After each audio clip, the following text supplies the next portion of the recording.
They're out a lot executing and shooting the three and posting up and converting at the foul line. So many things. Defensively, weren't quite as sharp in our last one, of course. Coming off a game, though, that we defended really well on the road. Like all teams, we're trying to put it all together.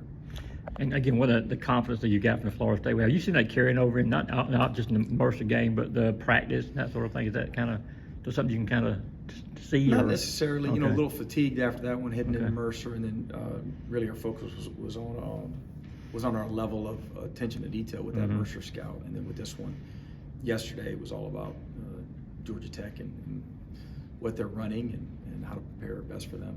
Always strange when you're playing a coach for the first time, I guess, and then you look at these guys of the way their schedule's gone and you see the Duke score and what they've done here lately. What do you make of what Tech's? They're good. Yeah. They're really good. I mean, they made some adjustments, of course, after their first few games. In their last couple of games, they've been as competitive as most teams in the country. So they're coming off 2 really good wins against top 25 teams. They've got a lot of momentum. What sort of stands out to you about their style of play and what they'll be looking to do? Really good spacing, run really good stuff, share it well, connected defensively, swarm to the basketball, ultra shots at the rim and block shots. I mean, they're good, they're talented, and they execute well. Jabari and Justin mentioned that you used last year's loss as a little bit of motivation. How do you use that in the rivalry game as something to get your guys up?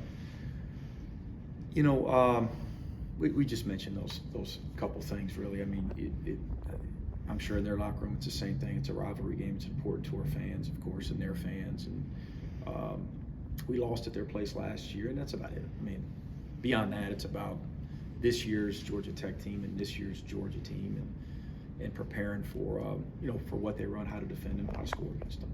How about you got them at home and students are here?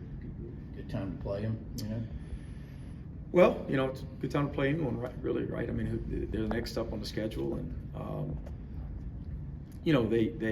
they've got a lot of momentum, right? They're playing really well, but it's a great opportunity for us to play against another really good team. Our schedule's been rough, but we've got a little momentum as well, and yeah, it ought to be a great environment for both teams.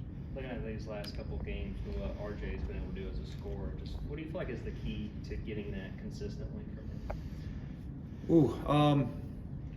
We've got to find ways to get him good looks, and I think he's got to continue to hang his hat on things that he can control, defending and rebounding at a really high level, and playing really hard, and just continue to shoot it with confidence when he's open. They've got Kawasi, a guy I'm sure you know well. What are his strengths and just what the challenge going up against him is going to be? A lot of similar strengths to RJ. Really good player, coming off a game where he got it going from 3. Of course, he's got a really quick high release, can fill it up, plays hard. Good player. Any questions for Mike?